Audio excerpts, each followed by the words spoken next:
You know, it's almost like your birthday with a package from China, so let's go.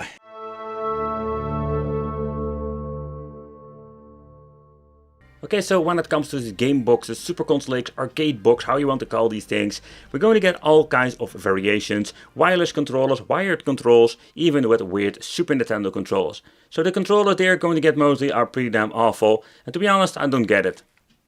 And what do I mean what I don't get? Like, if the controls are so freaking awful, like why even bother giving them? You can get yourself maybe an Xbox 360 controller. Most of the time these work, or maybe an Xbox One. And there are like these Chinese versions that look like a PlayStation 4 controller. That is also very nice and not very expensive.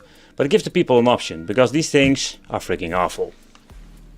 But first, let's do a quick overview of the box itself. What can we do with it, but also what are the connections? Because that is also a question. Sometimes we don't go and get enough USB ports, and that is also quite annoying because you need to use a USB hub.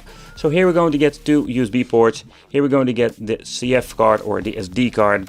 Better said, this is a 64 gigabyte. And they are using like this weird brand or non-brand at all. At the back we're going to get here the on and off switch. That is something that is not common with these things. An input for the power supply, HDMI out, an RJ45. This is just basically if you want to update the software itself. And we're going to get a jack out. I can say, like, I tried it with Super Console X. These things don't work most of the time with Emulator if you want to go all retro on a CRT or something like that. So here it says ready input 12 volt and output HDMI and AV. Ooh. Okay guys, so let's do a wicked nerdy time. So this thing has an Logic S905 chip inside. That's basically a quad core or ARM Cortex A53. Comes with a Mali 450 MP3 GPU that runs on 750 MHz, or that's basically what the wiki page says. Then we're going to get 1 GB of storage, 64 GB of SD card and 1 GB of RAM. So basically this thing is, so far I can see, exactly the same like the Super Console X. Okay, but how do you connect it? It's quite simple. We're going to plug in the HDMI cable over here. Then we're going to plug in the 12 volt power supply. And of course, in the first part of this video, we'll use the crappy PlayStation 2 chemical controller. Plug it in one of these USB ports and that's it, you're ready to go. Let's turn it on and let's power on the monitor. But take consideration, because of the old specifications, you can only run up to 3.9 MHz.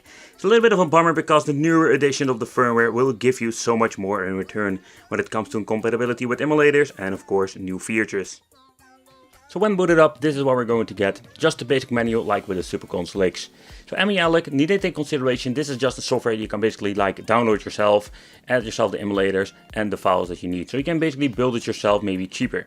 But this is just a plug and play solution. So what you can play with this thing is like pretty damn impressive. So you can play the old school stuff like Sinclair, Atari, Commodore 64, Amstrad, CPC. But there is also so much stuff you can play. Neo Geo, arcade. But what we're going to test out is the systems like Atomiswave, Sega Dreamcast, PlayStation Portable. This thing has so much to offer, but take consideration that some of these boxes are having like really old and low specs. So we will occur some issues when it comes to emulation performance, and of course, are some of the games even playable? Alright, so first let's try N64, because this is a system that had a lot of issues with these low power devices, like with the Super Console that we've tried here on the channel. But if you just want to play it on native resolution, no fancy upscaling, this will run just fine. But take consideration, a lot of games that are more demanding will not run very well or at all. Okay, so because of the low power chip, and it's not a good combination with the SSPP emulator. Games like Metal Slug, a two-dimensional game, will run just fine with some glitching, if you can live with it. But when you're going to get into the 3D, then we're going to get some issues. It's a little bit of a bummer in my opinion. But yeah, this is what you're going to get with most of these cheap boxes. Like I'm always saying, for the money, you can't complain. Okay, so next up, let's try some PlayStation 1. And I can say like most of these cheap boxes will run it pretty damn good. But it's most of the time on just a native resolution. I think it's not a big of a deal, but if you want to have more upscaled, let's say, resolutions, you just need to have a powerful box, and you cannot do that with a cheap device like this. But if you can live with this, it's just okay. Okay, so next up let's try some Atomiswave. This is a system that has a lot of problems with some of the boxes. You can see like it will run just okay. Take consideration, three-dimensional games, same story like with PSP. It will have more problems. But for now you can see that it runs very well. And when we're going to progress in the stage, you will see some hiccups here and there because it's really demanding. But the performance is overall not bad when it comes to this game and this cheap box. I find it quite fascinating to see what they can crank out of this cheap box.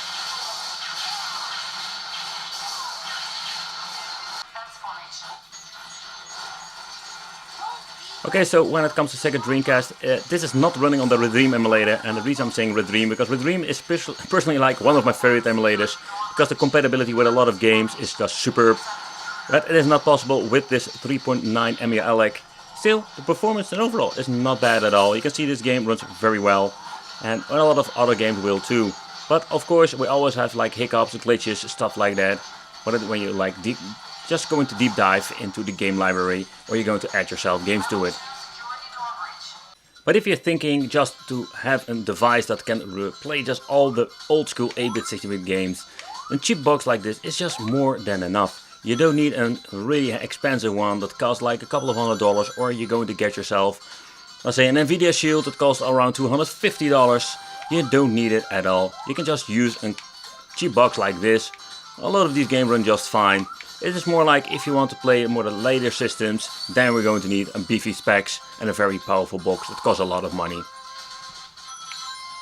And let's remove number 3. And let's open up this bad boy.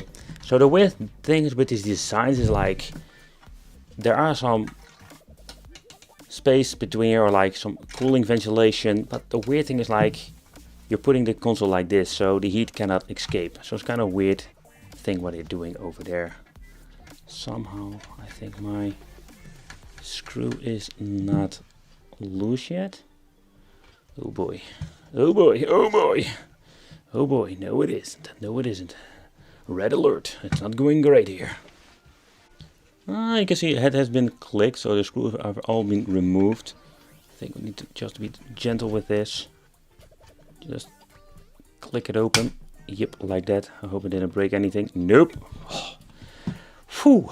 Alright, so this is what you're going to get in the inside. Is this thing loose or? Yep, it is. So basically we're going to get 2 plastic shells, 3 screws and some foam feet. It's not even rubber. So these are the main boards they are using. This is like old tech. So here you can see like it's indeed the S905.